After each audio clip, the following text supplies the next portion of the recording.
اگر مسلمان کو مساجد سے مدارس سے ان کو قائم کرنے سے واقعی لگاؤ ہوتا تو میں صاف کہتا ہوں کہ آج اوقاف خطرے میں نہ جاتے. وہ تو صاف صاف بات ہے کہ جس گھر کو اس کا گھر والا خالی چھوڑ دے گا اس گھر میں کوئی نہ کوئی قبضہ ضرور کرے گا. سیدھی بات ہے. میں آپ سے مجھے تو کوئی کہنے میں کوئی حجاب نہیں ہوتا.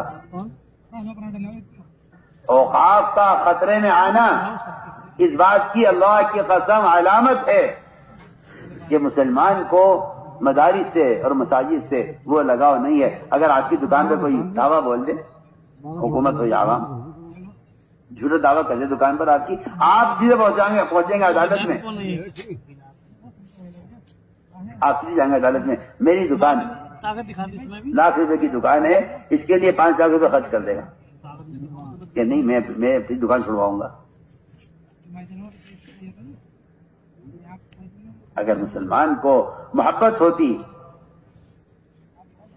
مساجد سے، مکاتب سے اور ان سے متعلق اوقاف سے، کیا مجالی کسی کی. وہ تو مسلمان نے پہلے مسجد کو چھوڑا ہے. میں تو صاحب سے بات کرتا ہوں کھل کر آپ سے. بادشاہوں نے مسجدیں بنائی شان و شوکت کے لیے. آج دیکھ لیجئے آثار قدیمہ کی مسجدیں سب بند پڑی ہوئی.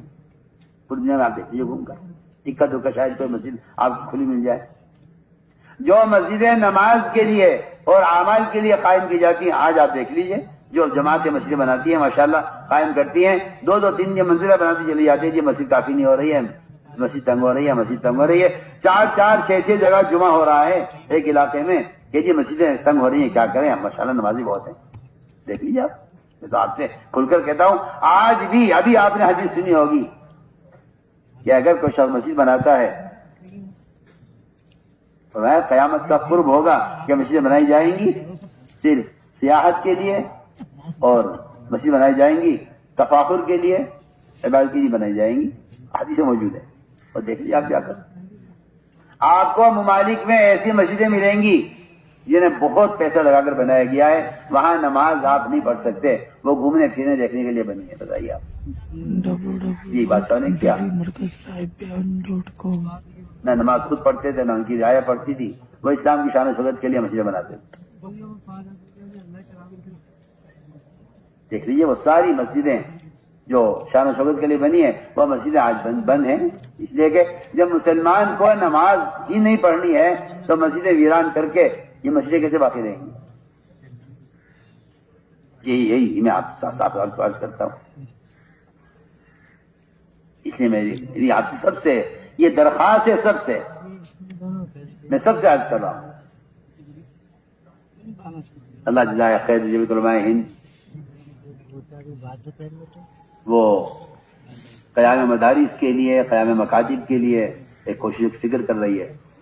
میری آپ سب سے درخواست ہے، سب سے پورے ملک سے کہتا ہوں کہ آپ جو بھی تعاون کر سکتے ہیں کریں. یہ ہمارا کام نہیں ہے، ان کا کام ہے. ہمارا کام نہیں، ان کا کام ہے.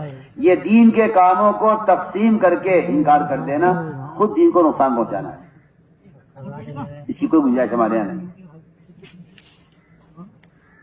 دعوت کا کام خیر کے تمام تعاون کے لیے ہے، خیر کے تمام کاموں میں تعاون کے لیے. آپ جس تحریک سے وابستہ ہیں ہوا کریں، لیکن یہ آپ کی ذمہ داری ہے. یہ جن تو جماعت کے آدمی ہے، جماعت کے آدمی کیا ہوتا ہے؟ تعاون تقویٰ سارے ایمان والوں کے لیے حکم ہے. یہ کوئی تنظیمی کام نہیں ہے. آپ اس کے لیے جو بھی تعاون کر سکتے ہیں، جان سے، وقت سے، مال سے، زمین سے دیجیے مکاتب قائم کرنے. اگر آج یہ کہتے ہیں کہ نہیں جی اس کو حکومت دیکھے گی تو میں آپ سے کھل کر آپ سب سے کہتا ہوں کہ جو کام مسلمان کے کرنے کا ہے اپنے فرائض کی حفاظت کے لیے، کیا اس کام کو کافر کرے گا آپ کی اسلام کی حفاظت کے لیے؟ سوچ تو صحیح. آپ کی الٹی سوچ اور آپ کا غلط خیال کہاں تک پہنچ گیا ہے.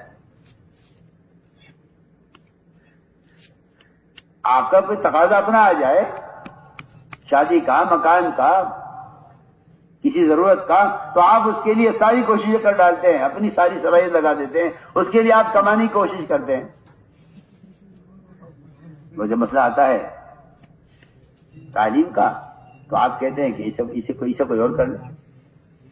نہیں میرے دوستوں، میری آپ سے پورا مجمع اس کا عزم کرے کہ انشاءاللہ ہم سے جو ہو سکے گا، اپنی جان سے، مال سے، وقت سے، زمین سے، جائیداد سے، جو کچھ ہمارے پاس ہے